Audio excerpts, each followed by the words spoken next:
मुल्क की मईशत की मखदूज सूरत हाल, सिक्योरिटी एहलकारों की अदम दस्तियाबी और सियासी इंतशार को बुनियाद बनाकर इलेक्शन कमीशन ने 30 अप्रैल बरोज इतवार पंजाब में सूबाई असम्बली के आम इंतखाबात मुलतवी कर दिए, जिनको जहां हुकूमत एक मुदब्बिराना फैसला करार दे रही है, वहीं तहरीक इंसान कमीशन के फैसले को आइन शिकनी से ताबीर करके सुप्रीम कोर्ट से इस हवाले से आज खुद नोटिस लेकर जिम्मेदारान है उनको करार वाकई सजा देने का मुतालबा भी कर रही है। इलेक्शन कमीशन ने अपने हुक्मनामे में कहा है कि आइन के तहत हासिल इख्तियारात के इंतखाबी शेड्यूल वापस लिया गया और नया शेड्यूल बाद में जारी किया जाएगा। इसमें कहा गया है कि इस वक्त फी पोलिंग स्टेशन औसतन सिर्फ एक सिक्योरिटी एहलकार दस्तयाब है, जबकि पुलिस एहलकारों की बड़े पैमाने पर कमी और इस तरह से जो स्टैटिक फोर्स है उसके तौर पर फौजी एहलकारों की दम फरामी की वजह से इलेक्शन मुलतवी करने का फैसला किया गया है। हुक्मनामे में कहा गया है कि सूरत हाल में इलेक्शन कमीशन इंतखाबी मवाद, पोलिंग अमले, वोटर्स और उम्मीदवारों की हिफाजत को यकीनी बनाने के लिए मुतबादिल इंतजाम करने से कासिर है। इसमें मजीद कहा गया है कि वजारत खजाना ने मुल्क में गैर मामूली माशी बहरान की वजह से फर्ज जारी करने में नाकामी का इजहार किया। हुक्मनामे में निशानदेही की गई है कि इलेक्शन कमीशन की कोशिशों के बावजूद एग्जेक्टिव अथॉरिटीज, वफाकी और सूबाई हुकूमतें पंजाब में आज़ादाना, मुनसिफाना और शफाफ इंतखाबात के इनेकाद में इंतखाबी इदारे के साथ ताउन करने के काबिल नहीं थी। इलेक्शन कमीशन के हुक्मनामे में मजीद कहा गया कि कानून नाफिज करने वाले इदारों और वफाकी वजारतों की ब्रीफिंग के बाद इलेक्शन कमीशन ने 20, 21 और 22 मार्च को पंजाब के इंतखाबात के मामले पर तफसीली गौर के लिए अहम इजलास बुलाए। पेश की गई रिपोर्ट्स, ब्रीफिंग और मवाद पर गौर करने के बाद इलेक्शन कमीशन इस नतीजे पर पहुंचा कि इस तमाम सूरत हाल में इंतखाबात का शफाफ, मुनसिफाना और उनके मुताबिक इनेकाद मुमकिन नहीं है। इलेक्शन कमीशन के इस फैसले के बाद तहरीक इंसाफ की जानिब से सख्त मजम्मत की गई और इलेक्शन कमिश्नर पर आर्टिकल 6 लगाने की धमकी दे दी गई है। आज फवाद चौधरी और असद उमर ने प्रेस कॉन्फ्रेंस करते हुए कहा कि फैसले के खिलाफ सुप्रीम कोर्ट जाने का ऐलान करते हैं और बताया यह है कि इस पर एहतजाज के लिए अब वो कल से पार्लियामान के मुश्तरका इजलास में शिरकत करेंगे। ये किया गया कि कानूनी तौर पर इस फैसले को चैलेंज किया जाएगा। सुप्रीम कोर्ट के अंदर हमारी कल इंशाल्लाह ताला कल ही पिटीशन दायर कर दी जाएगी। अली जफर साहब उस पिटीशन के ऊपर काम कर रहे हैं और उस पिटीशन के अंदर ये इस्तदा की जाएगी कि ये जो फैसला जो गैर आईनी भी है और सुप्रीम कोर्ट के अहकामात के भी मुनाफी है, इसको सेटिसाइड किया जाए, इसको खत्म किया जाए। जो कल का कदम है 23 मार्च को, जो आज यौम पाकिस्तान के दिन जो हमें तोहफा दिया गया, आइन को तोड़ के, आइन को पामाल करके हम उस इकदाम के खिलाफ सुप्रीम कोर्ट से रजू कर रहे हैं और कल इंशाल्लाह इस सिलसिले में जो पिटीशन है वो फाइल कर दी जाएगी। तहरीक इंसाफ की जानिब से बढ़ती हुई तनकीद और आर्टिकल 6 बहस पर आज वजीर कानून आजम नज़ीर तारण ने प्रेस कॉन्फ्रेंस की रद्द-ए-अमल दिया। उनका कहना था कि इलेक्शन कमीशन के जो कल का नोटिफिकेशन है उस पर मेरी राय में ये बेहतरीन फैसला है। अगर आर्टिकल 6 के हवाले से बात कर रहे हैं तो पहले अपने गिरेबान में झांके। उन्होंने मजीद कहा कि अगर ये लोग फिर भी अदालत जाएंगे तो जो हुक्म पहले आया इसके तनासुब पर अदालत में धोबोगी। इन हालात में बैक वक्त इंतखाबात ही हल हैं। क्या ये भले वाली बात नहीं कि ये इंतखाबात इकट्ठे कर दिए जाएं? अब कहा जाता है कि जी उसकी गुंजाइश नहीं है। मैं कानून के तालिब इल्म के तौर पे कहता हूँ कि माजी में इसकी मिसालें हैं। आइन में आर्टिकल 254 जब लॉ मेकर्स ने बनाया तो उन्होंने यही लिखा उसमें कि आइन पाकिस्तान अगर किसी काम को करने के लिए कोई मुकर्रर मुद्दत मुतय्यन करता है और वो एक्ट या एक्शन उस मुतय्यना मुद्दत में नहीं हो सकता या नहीं किया जाता, it is not done in that specific period, तो वो इस वजह से गैर आईनी नहीं होगा। रास्ता दिया गया। दूसरी जानिब मुशीर वजीर आजम इरफान कादिर ने भी इलेक्शन कमीशन के इकदाम की हिमायत की और कहा कि इलेक्शन कमीशन को इंतखाबात मौखर करने का इख्तियार हासिल है और इलेक्शन कमीशन किसी को जवाब दे नहीं है। तहरीक इंसाफ की जानिब से बार बार पार्लियामानी मसाइल को अदालतों में लेकर जाना किसी भी तौर मुल्की सियासत के लिए सूदमंद नहीं। बेहतर यही है कि वो मुज़ाकरात के जरिए सियासी मसाइल के हल की तरफ तवज्जो दें।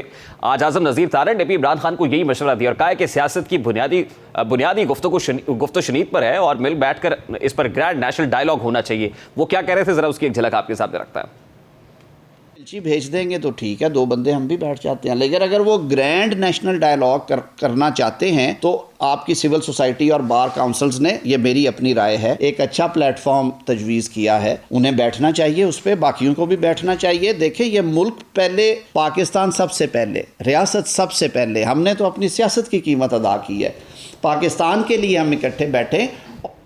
इसी पर बात करेंगे। इस वक्त पाकिस्तान मुस्लिम लीग नून के रहनुमा राना एहसान अफजल साहब हमारे साथ मौजूद है। अस्सलाम वालेकुम राना एहसान अफजल साहब, बहुत बहुत शुक्रिया आपके वक्त के लिए। सबसे पहले तो बड़ा सादा सा सवाल है, इलेक्शन कमीशन ऑफ पाकिस्तान की जानिब से इंतखाबात मुलतवी किए गए, 8 अक्टूबर की तारीख दी गई, उस पर तहरीक इंसाफ की जानिब से काफ़ी सख्त रद्देमल सामने आ रहा है और उन्होंने अदालती दर पर दस्तक देने का फैसला कर लिया है। वफाकी हुकूमत पर भी ऑब्वियसली उनकी तनकीद है, इलेक्शन कमीशन और इलेक्शन कमीशन के मेंबरान के ऊपर भी तनकीद है, आर्टिकल 6 लगाने का मुतालबा कर रहे हैं। अब कैसे फेस करेंगे इसे?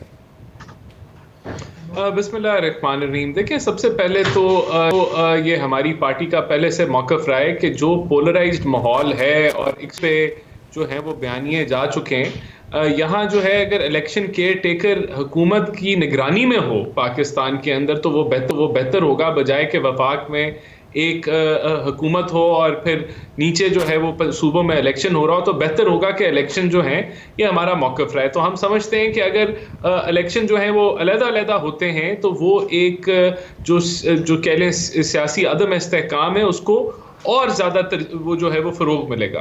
नंबर 1। नंबर 2, देखें ये जो हक़ाइक़ हैं वो हमने इलेक्शन कमीशन को बताए और इलेक्शन कमीशन ने उसकी बेसिस पे जो है ये फ़ैसला किया। तो ये कोई अपनी मन मर्जी का फ़ैसला नहीं है। पाकिस्तान के अंदर जो है एक माशी सूरत-ए-हाल है जिसके अंदर 2 इलेक्शन नहीं, लेकिन राना साहब 30 अप्रैल का जो फैसला है वो भी इलेक्शन कमीशन ऑफ पाकिस्तान की जानिब से आया था। ये तारीख खुद इलेक्शन कमीशन ने अनाउंस की थी। उस पर जो वफाकी हुकूमत है उसकी तरफ से फंड्स का इजरा इंपॉर्टेंट था, जो नफरी फराम की जानी थी वो इंपॉर्टेंट थी, सिक्योरिटी और फंड्स दोनों बड़े इंपॉर्टेंट मामला है, वफाकी हुकूमत से ताल्लुक रखता है। तो इसका मतलब है कि इलेक्शन कमीशन तो अपनी जगह पर हक बजाने पे कि आप ताउन नहीं कर रहे हैं, ये मामला जब अदालत में जाएगा तो वफाकी हुकूमत, आपको नहीं लगता कि वज़ीर आज़म को अदालत तलब करेगी और तौहीन अदालत की कार्रवाई भी हो सकती है? तो देखें, यही जो हक़ाइक़ जो इलेक्शन कमीशन के सामने रखे वही हक़ाइक़ जो हैं वो सुप्रीम कोर्ट के सामने भी रख दिए जाएंगे कि जो है वो फाइनेंशियल सूरत हाल भी है, उसके साथ साथ एक लॉ एंड ऑर्डर की सिचुएशन भी है। और देखें, जो अदालती हुक्म भी था उसमें 90 दिन का कहा गया, लेकिन ये भी कहा गया कि अगर 90 दिन नहीं हो सकते तो करीब तरीन तारीख जो है उसका जो है उसके अंदर इलेक्शन हो जाए। तो राना साहब 6 महीने तो करीब तरीन नहीं है ना? तो देखें, ये इलेक्शन कमीशन ने तयन किया कि बेहतर है कि 8 अक्टूबर को इलेक्शन हो जाए। तो मेरे ख्याल से ये ओवरऑल इस मुल्क के लिए बेहतर होगा। एक आदमी जो समझता है कि जो जब से वो एक आईनी तरीके से निकला वो इसी काविश में था कि किसी तरीके से मैं हुकूमत को गिरा के इलेक्शंस करा दूं, तो उसकी डिक्टेशन पे तो मुल्क नहीं चल सकता। और यहाँ ज़रूर देखें, अदालतों का हक है कि वो सुने और फिर अपनी ये चीज़ें जो है आइन के मुताबिक फ़ैसला करे। तो ये आइन का आर्टिकल 254 बड़ा क्लियर है कि अगर जो चीज़ एक वक्त में होनी होती है और वो नहीं हो पाती और वो उस वक्त के बाद भी हो जाती है तो तब भी वो वैलिड होती है। तो अब 1988 में फ्लड्स आए तो तब भी इलेक्शन जो है मौखर हुआ। 2007 के अंदर जब मोहतरमा बेनज़ीर भुट्टो साहबा की शहादत हुई तब भी इलेक्शन जो है उसके अंदर डिले आया। अभी भी जो है ये जो मामला जो मैंने पहले रेज किया कि अलग-अलग इलेक्शन जो हैं, हमारा ये मौक़िफ़ है कि ये पाकिस्तानी जमहूरियत को सूट नहीं करते।